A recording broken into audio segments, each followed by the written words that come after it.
Hello, welcome to the virtual edition of our year-round screening series, Film Independent Presents. I'm Jeremy Aguilera-Gaudet with Film Independent, and before we get started, I have to give some thanks to our awesome supporters who make this all possible.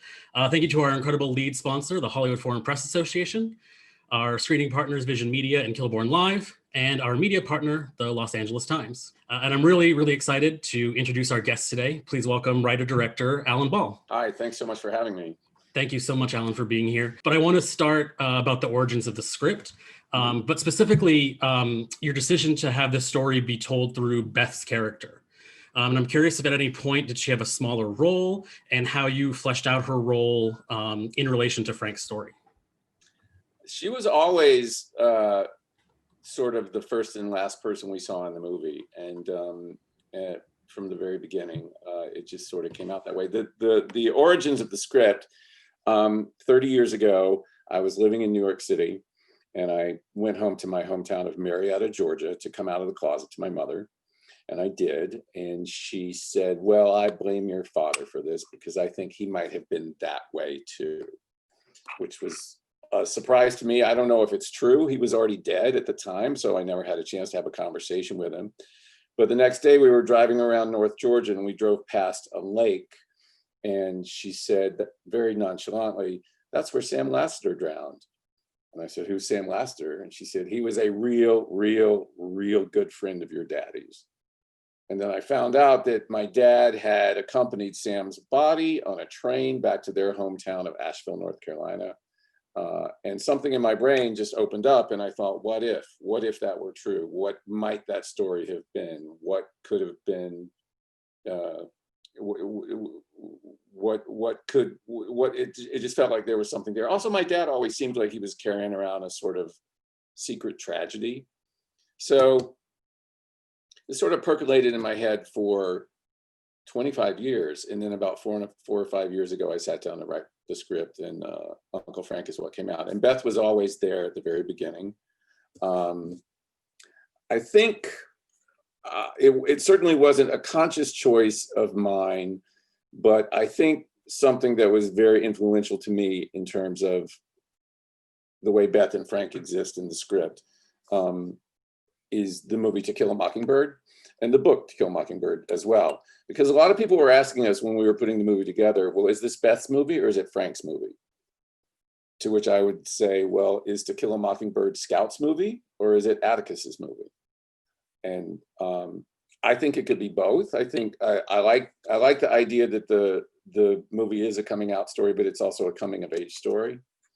And it just it wasn't a decision. Do I want to?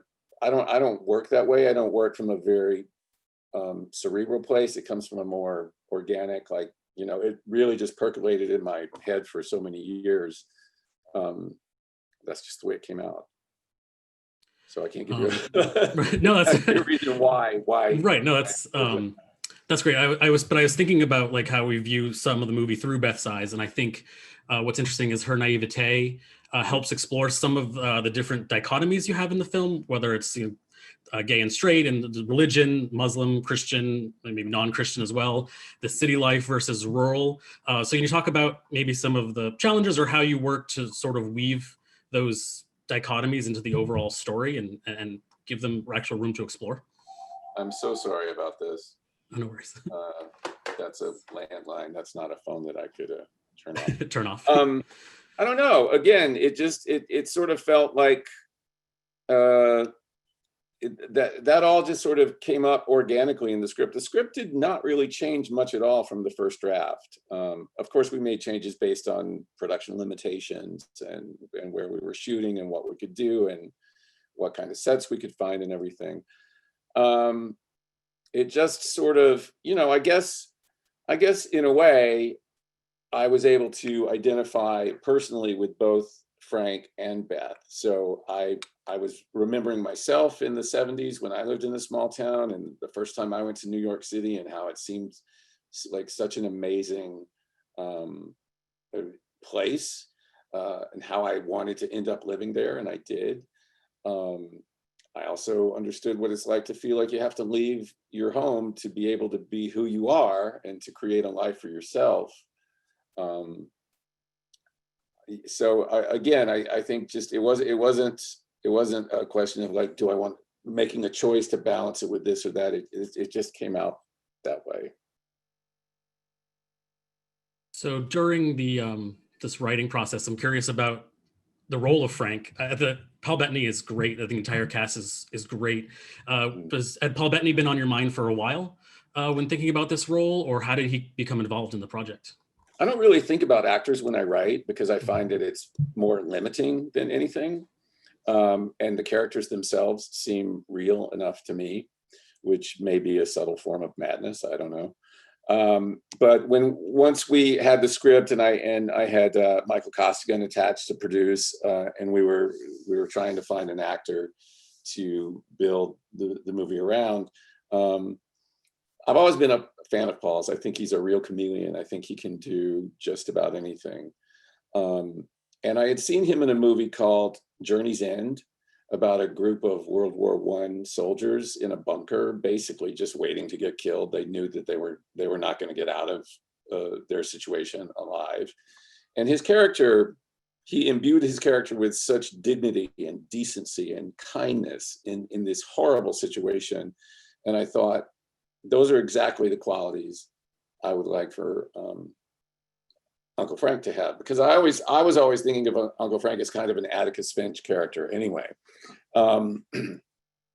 So I sent the script to his agent. Paul read it. He called me. We got on the phone, and there were just so many similarities in our own histories, and he had a very emotional connection to the story based on his own history with his father, who was gay. And with also having lost a sibling when he was a young man, and living with that sort of trauma.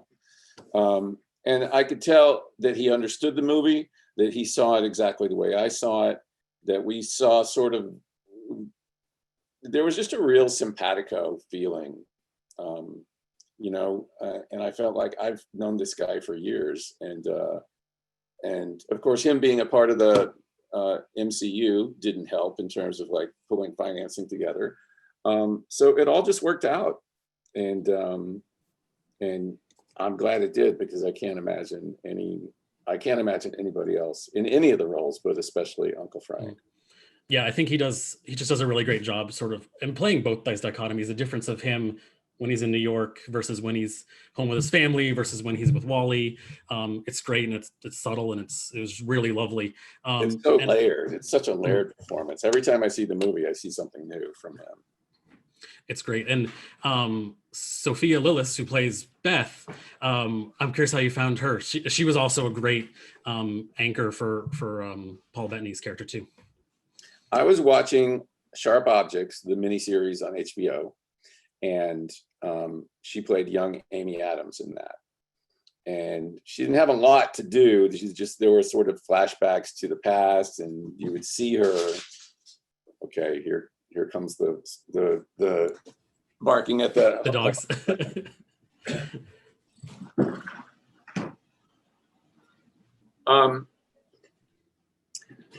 I remember seeing her and thinking, who is that girl? Who is that? I can't take my eyes off of her. And I looked her up on IMDb. She was the perfect age. She was 16 years old, which was like, Beth is 14 at the beginning of the movie, 18 at the end of the movie. So she was right there in the middle. I rented It, the Stephen King horror movie, which she's the star of. And basically, I could see that she could carry a whole movie. So I said, let's try to get her. And we sent the script to her, and she liked it, and she signed on. Nice. So did you have any readings with her or auditioning with her at all, or is it more based on what you saw? I had a Skype meeting with her, and then she was in LA taking meetings, and we met in person. Her and Peter McDeesey and Michael Koskian, two of the other producers. And we met with her in person, and it was just like, well, having the first time I saw her on screen, I was like, that girl, the camera eats her up. And I knew that so much of Beth is listening and observing and just being there. And she's just got that thing. I mean, those eyes, she's pretty amazing. She's got something really special. Yeah, she does fantastic being as the person we observe a lot of stuff through in this film. Yeah, like she which is has to not carry a very lot, and easy it's to do. really good. And you know, she's opposite some really amazing actors. So you know, it's great. She does fantastic. So you have your actors, these fantastic cast assembled. How do you work with them? Sort of before shooting, during shooting? Are you a rehearsals person? If you have time, even for any rehearsals? I think if we had had more time and more resources to make the movie, we would have all liked to have rehearsed more. We basically had a weekend between Paul and Peter and Sophia. We had 2 days before we started shooting. So basically, we just talked about the script and tried to, make sure we were on the same page in all the moments. And I wanted to be there for any questions they asked. But rehearsal, you kind of don't want to over rehearse things for film, because you want the discoveries to happen when the camera's running. Because I've worked a lot with actors. I worked with one actor specifically who always wanted a ton of rehearsal. And what always happened is she would peak during the rehearsal, and then when we started shooting, she would try to recapture something that had happened spontaneously, and it never worked. So I don't mind going into something not having had minimal rehearsal. I love actors. I love to sort of, just sort of see how their process works, and figure out how can I help them get to the places where they need to be. I want to switch to talk about sort of coming out and religion that we explore in the film. I came out and I had sort of heard everything about how bad it was in the eyes of God, the whole fire brimstone thing. But what I like about the film, one of the things that it explores, is how people use this religion as a crutch for something they don't understand. Sometimes. And my favorite line in the entire movie is when Frank is sitting in the kitchen with Aunt Butch, and he looks at her and says, "I know that is the very best you are capable of," after she basically tells him he's going to hell. And, sort of this journey is also Frank's acceptance. Part of his journey is acceptance with his own family. There's a lot of struggling that has to happen. And I'm curious, how was this ending always in your head? It sounds like you had sort of script already sort of written before you even got pen to paper. And did you know it was going to end up on this sort of high note, like that's tied to this religious aspect of it? Well, I know one thing I wanted to avoid was a movie about that is a gay love story that is a period piece. It takes place at a time when things were much less accepting, and one of them has to die, because there have been so many great movies like Brokeback Mountain, like A Single Man, and those are fantastic movies, and I'm not in any way disparaging them, but as a gay man watching movies, I'm like, well, why did they always have to die? Why can't we have like a gay male couple, middle-aged, dealing with some really emotional, heavy stuff, and getting through it together and being okay on the other side? Because I just don't really remember seeing something like that a lot. So I knew I wanted to, for lack of a better term, have a happy ending. I didn't want it to be a downer. I felt like there's so much tragedy in the movie, and there's so much of Frank confronting what he feels is his own culpability in Sam's decision to end his own life, that I just felt like it just felt like it wanted to end up in a more optimistic place. And not everybody in the family accepts him, but so what? Right. They're all still together in the yard at the end. Nobody got in their car and drove away because Uncle Frank turned out to be gay. Right. And there's just something, it just felt, it never felt like, it felt like the tragedy was part of what needed to be confronted to get to the end of the movie, as opposed to the movie itself being tragic.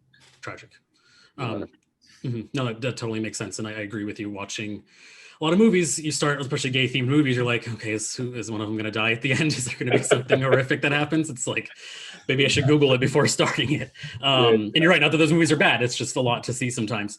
But I want to bring up, you brought up the ending. They're all sitting together outside in the yard. They're happy and they're talking, and Wally's talking with Frank's mother. And what I think makes it also beautiful and sort of as like there's something, a weight lifted off of the movie, is it's really in juxtaposition to that opening scene. Like the opening of the film, in comparison to the end, is sort of chaotic when you have the energy of Daddy Mac in the room and just sort of how kind of toxic it is. So I guess balancing that juxtaposition, and that happens throughout the movie as well, as I mentioned, when Frank's in New York or not with his family, just sort of the difference in pacing and the difference in tone that happens when Daddy Mac, whether he himself or his spirit, is around them. So when we talk about how you balancing those tones from script to shooting all the way to editing, and getting this really nice lyrical movie that's punched with moments of like really a lot of tension. Well, I think I would have to say one of the ways that that I tried to make sure that the tone we captured exactly the right tone, was in casting, and just, making sure that we had a cast of actors who were so good at what they do that they can ride that, razor thin line between tones, between different tones. I always like to say that I like stuff that is both heartbreaking and hilarious, because to me that's kind of life. So that, and then the amazing cinematographer we had, Khalid Motaseb, our amazing production designer, Darcy Scanlon, costume designer, Megan Stark Evans, and the actors. Just, I didn't really have to work that hard to help people find the right tone. They just came with it. They brought it. And when I recognized it, I was like, okay, we got it, moving on. So it's, I just feel really lucky that all of those people in the cast and the crew responded to the material and wanted to do it for no money and not enough time. When you got to the editing room, was it maybe then it was easier then because you had all these pieces in place during shooting, of putting this film together to get this very lyrical feel of the film? Yeah, because in editing, you can really get very specific in terms of rhythm and tone, and in terms of the lyrical aspect of it, I think Khalid, the DP, did such a great job. But I also have to call out Nathan Barr, who is the composer, because I feel like he helped create this real feeling of memory and reverie, and a time where things were just less complicated, and certainly, as Frank remembers his experiences with Sam as very young men, there's an innocence and a discovery and a sort of, it all just came together. We just had all the right elements so that when we were in editing, we were able to really sculpt it in a way that I'm really happy with the way it turned out. I do want to jump to Nathan Barr for a second, because the score is beautiful. And you'd worked with him before on True Blood. I believe you did score for True Blood as well. But I want to, talk to you about how you approach your composers, and how early do they get involved? They read the script? Are they seeing any dailies? Are they not seeing anything until a final cut? And how you will, get across the emotion or what you want the music to evoke? Well, having worked with Nate for 5 years, I really have a lot of admiration for him. He tends to get pigeonholed as a horror movie composer, because that's what he's done, and he's so good at it. But he's also, he's really talented, and he's really can do just about anything. This movie spoke to him emotionally, and he really wanted to do it, and he was fine with the fact that we didn't have a lot of resources for a full orchestra. But I did go to the mat and fight for some extra money so that we could have live musicians, because I didn't want it just to be 100% of a synthesizer movie, because it didn't feel like that would work. We talked a lot about it. I said, I brought up the To Kill a Mockingbird reference, because that's also one of my favorite scores of all time, film scores. It's just so beautiful and so haunting and so emotional, and has all of those feelings of the past and reverie and purity and innocence, and just this longing for a time where things were much simpler, and before the horrible things that we have to go into therapy for happened to us. But he didn't see, I don't believe, he didn't see dailies. He basically saw the editor's cut is the first thing he saw.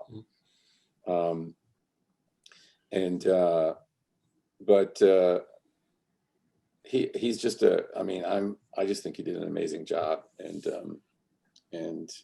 if this had been like a $30 million movie and we had a lot more money, and I'm not sure it would have been that much better, honestly. I feel like a lot of what makes the movie feel really good to me is it feels very authentic, and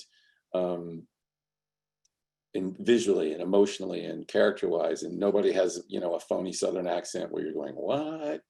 And I think part of that is because it was guerrilla filmmaking, and everybody was doing it, it's a cliche, I know, but everybody was doing it as a labor of love. And that, I think, is on the screen. I think you can see that. Definitely, it feels very authentic, and that goes into also, like you mentioned, the look of the film. You mentioned your cinematographer Khalid Motaseb. How did you connect with him? And I'm curious if you had any specific visual references that you showed him, art, photography, other films. When the producers were submitting cinematographers to me, I went to his website and I looked at a lot of the stuff that he had shot. He's got a big career as a commercial director of photography, and a lot of stuff that was super stylized and elegant, and had that whole sort of commercial sheen to it. And also there was a short movie that he directed. None of what I saw on his website was like, that's the look I want to go for Uncle Frank. But I spoke to him on Skype. This was back before Zoom existed, I think. But we had a Skype conversation, and he was just so passionate about the movie. And I could tell that he was a guy who was so passionate about his work that he would work 110% to really make this work. And I talked about, one of the things we talked about early on is I wanted as much as possible for this to look like a movie that might have been made in the 70s, that might have been shot in the 70s. Because one thing that drives me nuts is when I see a period piece now that has flawless production design, yes, and flawless costuming, and yet the look of the movie is so crisp and digital, and it just feels like it takes me out of it, because I'm like, what am I watching? That's not the 70s. Yeah. It doesn't feel right. It doesn't feel right. And so we talked about that, and he did a lot of research, and he actually used antique lenses, because we shot it on the Alexa because we had no money, and of course we shot it digitally, but I wanted it to look like film as much as it could. And I think he did an amazing job. And I think a lot of it is the lenses that he used, and they literally were antiques. And then he also there's a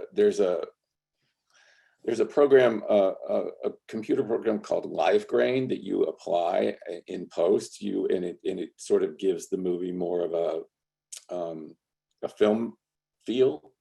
And then also, we were looking at a lot of photography from the 70s and a lot of still photography from the 70s to try to find that color palette that would really make it feel like the movie was actually taking place then, because that was super important to me. Right.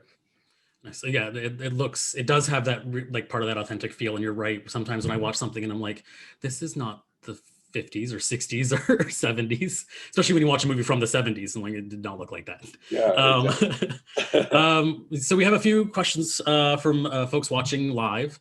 Charlie has a great question about voiceover. He says, you write such wonderful voiceover, which is an increasing rarity. Can you talk about your process specifically regarding voiceover and striking the right balance between adding it to the story without overdoing it? Well, the voiceover I wrote for the script and the voiceover that's in the movie are very different. Luckily, with voiceover, you can, in editing, you can realize, well, that doesn't really work. And I think the original Beth said something like, and then something happened that changed both our lives. And it was just like, and the editor said, what exactly happened that changed both their lives? And I was like, I'm not really sure. I'm not really sure I was talking about that. Well, I'm not really sure what I was talking about when I wrote that line. But the great thing, and then also when they're seated at the dinner table outside the house after Daddy Mac opens his birthday presents,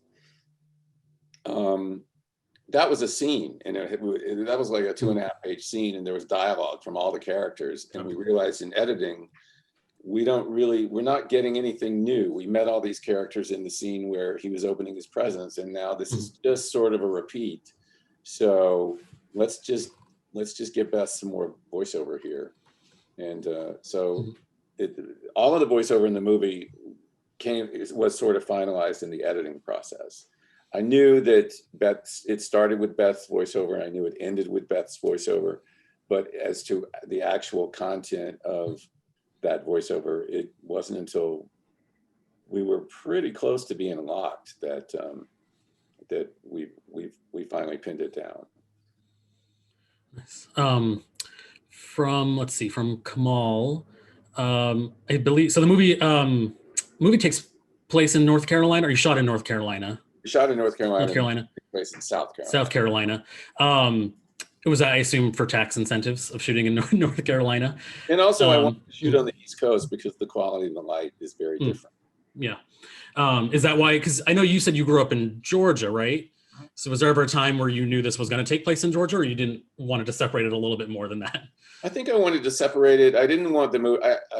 The movie's not autobiographical, really. I mean, there's similarities between the extended family and my own family, but nobody's based on anybody. I just didn't want to. I don't want to make it too autobiographical, and also, it was just a little different. If it was in Georgia, it would have felt like too self-referential. So. Got it. Did you earlier you mentioned? Did you keep the name Sam Lassiter? Is that the name of? Because your story. Yeah. Okay. Interesting. So someone's asking, what do you hope people take away from this film? I never know quite exactly how to answer that question. I hope it. I hope people go, well, I'm glad I saw that. I'd rather people say that than, well, that's 90 minutes of my life I'll never get back. You certainly don't want people to have that reaction. To me, the movie is really moving and heartbreaking and just sort of, I don't know. I guess I would like for people to come away from the movie feeling some real compassion for the characters and what they've gone through, including Daddy Mac,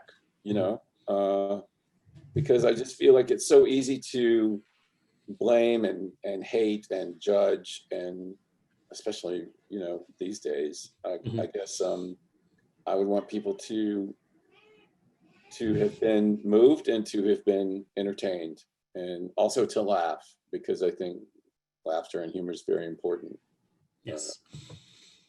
Yeah, I think you always do a really great job balancing laughter and drama and tragedy with lighter moments. That's a really tough thing to balance, and I think your scripts always do that very well. In this movie, especially, yeah. It's hard for me to write without some humor, without some jokes, because I feel like having a sense of humor is such an important part of being able to survive. So And whenever I see something and it's just, there's no levity at all, I get really pissed off. Yeah, and again, for the viewer, it's very tough to watch too, because it's like, I mean, maybe some movies, maybe not, but for the most part, it's like, you're gonna have a moment of reflection of levity or something, and it's human. It's a human condition. If you're gonna go to these emotional places, you need a release valve. You need a way for audiences to sort of breathe a little bit. Mm-hmm. Exactly. Sonia asks, how do you balance writing, producing, and directing all at the same time? And then how long would you say the process was to get to the final product, since you're involved from, writing to editing? Well, like I said, the impetus for the script was that visit home, and that was 30 years ago. Right. In terms of from the moment I had a script, I think it took about 4 or 5 years to find the right producer, to find the to get the right cast, to get somebody to be willing to finance it, to pay for it. Mm-hmm. In terms of writing, producing, and directing all at once, I don't do it all at once. Writing is something that exists on its own at the beginning. Producing, I'm a creative producer. I don't know how to, they'll show me pages of the budget, and I'm, I don't know. It's just my brain grinds to a halt. But luckily, I don't have to do everything. I can be there in terms of like, I'm a producer because I, sought out the actors, and I wrote the script, and I generated the material, and then directing is just an extension of storytelling, and my way of directing is to basically hire the right people who I feel like are going to do the best job, and then get out of their way. Because I'm not a DP. I'm not a production designer. These people know way more than I do. I can just, I can step back and step in when it looks like things are going off in a wrong direction, but mm-hmm. I love to be surprised. And one of the things I love about the collaborative nature of filmmaking is I don't have to come up with everything. I'm not one of those people who feels like they have to or they want to, and those people do exist. I just like to be a part of it, and to work with people who I really, really respect and admire. I think overall that's great advice for anyone who wants to be a leader of anybody. I mean, it is true. I mean, we're seeing it now in other aspects of this country, but yeah, hiring the right people and getting out of their way is. Yeah, I feel like if everything is to come from me, I should write a book, and I just have never done it. So obviously it's not that important to me. Maybe someday. So sort of segues, I guess you did answer it a little bit. You mentioned that moving into directing, you just saw it as an extension of storytelling. But someone's asking about your transition from screenwriter to writer-director, and maybe some challenges that you found moving into the directing realm, especially directing, stuff you've written. Well, I was so fortunate with American Beauty to have Sam Mendes direct that movie, mm-hmm. Because again, he really got it, and he wanted to make the same movie that I wrote, which again is not always the case. And watching him and the way he worked with actors and the way he sort of oversaw everything was really inspiring to me, and I learned a lot. So the first thing I directed was the pilot to 6 Feet Under, and HBO liked the pilot, and they said, "We're going to make this. Who do you want to direct it?" And I said, "Me." And they said, "Oh, okay." And I later found out that they were like going, "Oh my God, what are we going to do? He's never directed anything. What if he doesn't know what he's doing?" But I was fortunate. I had a fantastic cinematographer. I had a great cast, beautiful production design. I have a very clear idea in my head of what things should be when I write the script, but I know that the minute I'm done with the script, it's time to let that idea go, because other people are going to have their own ideas, and a lot of them are going to be better. than what I could come up with, just because they're really good at what they do. And so it really wasn't that difficult for me. Because I didn't think, oh, directing, it's a completely different thing. It's still telling the story. It's still making sure that, you know, the moments in the scene, the beats in the scene are appropriate, that the subtext is there, that the camera's where it needs to be so that you can be on somebody's face when you need to be on their face. So I guess that's just a long-winded way of saying it just felt sort of like a natural progression. Also, like you mentioned, that's another credit to you, the fact that you can sort of let those initial images go once you're done the script. I'm sure there's like a lot of people, that's tough to do. And a credit to you when you say you hire the best people and you let them do what they need to do. And the end results are always gorgeous. So I just know if I insisted on everything being the way I wanted it to be when I wrote the script, that all the things I've done would not have turned out as well, because they would be more limited. Yinka in Paris likes the film and seconds that you should write a book. So definitely do that. It was a great comment about Steve Zahn. I agree. He really stood out in his supporting role that he had. They're asking sort of, Chris wants to know how much was in the script and how much of it was his performance. And I guess I'll add on, did you let anyone sort of improvise at all in this? Because you do have some wonderful comedic folks in this movie too, like Stephen Root as well. Yeah, there was some improvisation. My rule of thumb with improvisation is, if it works, if it makes it better, I'm all for it. You know, most of what I think of the scene with Frank at the funeral home over their father's casket. That was all scripted. I mean, actors do sometimes make little changes to make it feel more comfortable, the dialogue to feel more comfortable in their mouths. And he did a little bit of that, but he also, I think he's really an astounding actor, and so versatile. There's without exception, all of the actors in this movie, I feel like, can do anything. But yeah, I mean, and there was a lot of, for example, when Judy Greer's character, when they're having dinner with at Frank's apartment, and his phony girlfriend, who says Mazel Tov, and then Judy goes Mazel Tov. That was her. She did probably more ad-libbing than anybody in the movie, and she's so good. And so she's also fantastic. Yeah, every Margot Martindale is also wonderful, and just I mean, her like that definitely. I mean, when the crying started was when she's sitting in the living room at the end, and like Wally comes in and she hugs him, and she's like, "Okay, Frank, go away. I'm going to talk to Wally now." Like that was wonderful. We have a great question about just your writing process. Are you an outline person, index cards? Do you have I have to get 5 pages per day kind of person? What's your sort of overall pre-writing and then writing process?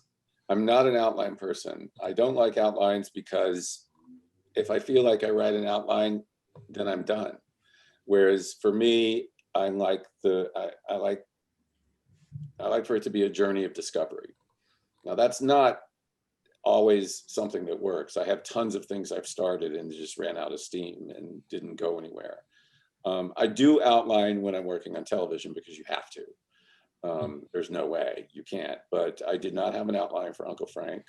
I usually do reach a point where I'm about 2/3 of the way through, where I have to very quickly sort of figure out what's going to happen and how it's going to end, and just do little one-line things as I'm writing the script. But for the most part, I don't really know.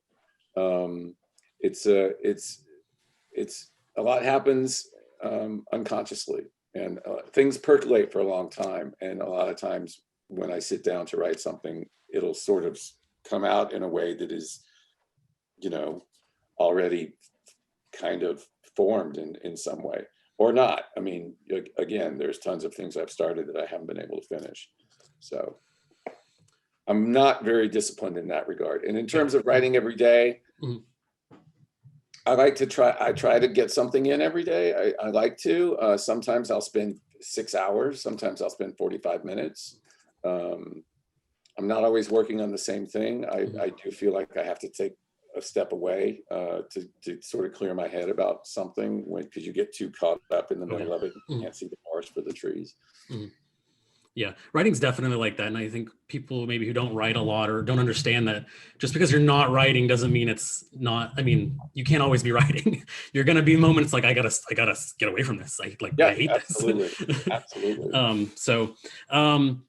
We do have a lot of interest in your little assistant behind you, your dog. Zeus I think he's lying on, is that your dog lying on the ground? on the floor, yes. On the floor? Yeah. What is your dog's name? Zeus. Zeus. Zeus. Zeus. Oh. Hey, buddy. We're here. Oh. Adorable. He's And he good. seems to have been fine with the leaf blower, so that's good. So we're winding up on time here, and I want to end. Someone asked this question and kind of tie into something else I want to talk about, but the choice of Frank's partner to be Muslim and from Saudi Arabia. And when that choice happened, was it when you realized you were going to cast Peter, and did you switch, or was it always a Muslim character from Saudi Arabia? There's always a Muslim character from Saudi Arabia. I felt like, given what Frank had been through, he would end up with somebody very different from who he was, and and from a background that was very different from the one that he grew up in. Just because he's running from himself, and he's been running from himself forever. I also like the idea of there being a character who was gay and Muslim, and it just not being a big deal. You know, it just was, okay, that's, you know, and so he was always from Saudi Arabia and always Muslim. And again, I just felt like Frank would end up with something in a situation with someone who was very different from who he was. Right. And I think that plays into those dichotomies earlier that we talked about, especially when it comes to religion and the Muslim and the Christianity. And one of the things I found interesting watching the movie with Frank and Wally's relationship is neither of them can tell their parents. Yet, you know, as the film progresses, you find out, well, Frank's family, I mean, his dad obviously knows, and his sister knows, and his family most likely knows. That's very different than Wally absolutely 100% not being able to tell his family at all, for, you know, it could mean death should he go back to Saudi Arabia. That's a really scary, and it's a really different thing. And my other really favorite line in the film was when Wally's talking to Beth and he says, "What's hidden is more interesting." And I'm wondering, if you remember how that line came about, and I think it just fits beautifully into the movie when you're looking, I think, at these two figures specifically. One, I think, has a much harder issue with Gabe and his own family and his own country, and is outwardly much more cheerful than Frank, who, you know, even in the end, it's like, well, it doesn't become that much of an issue, and he's able to be with his family himself now, and Wally's not going to be able to do that. Well, I always like the idea that, you know, cultural perspectives can be so different. And I like the idea that Wally just, you know, he knew he would never be able to be himself with his family.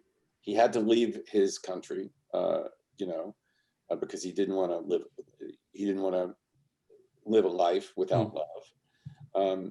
But he doesn't take that personally.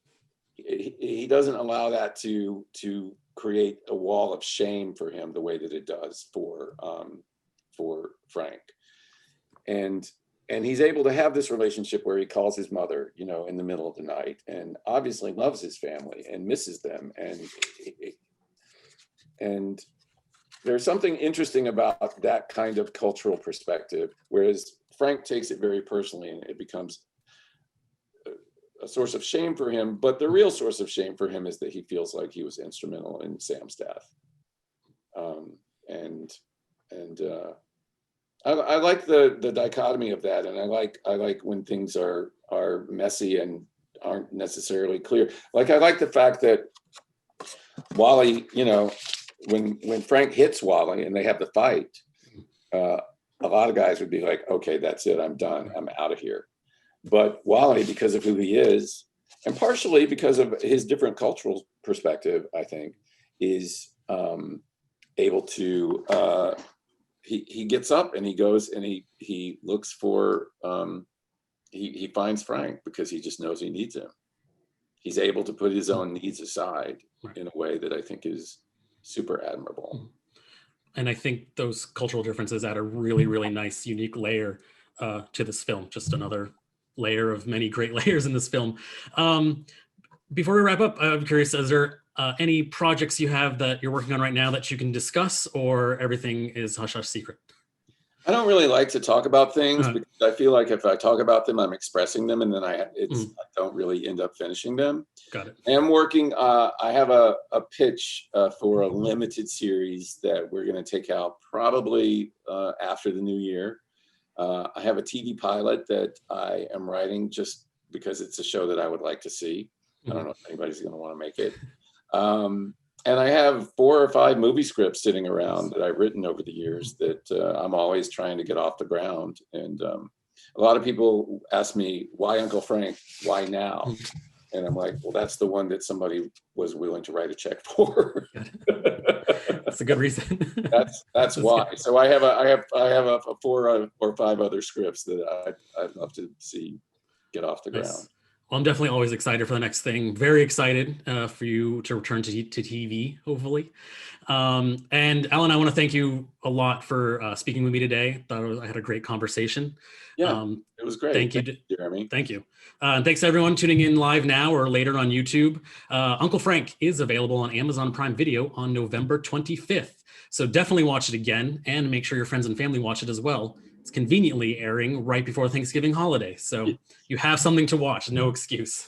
So thank you, Alan. Really appreciate it. Absolutely. Thank you, Jeremy. Take care. You too. Stay safe.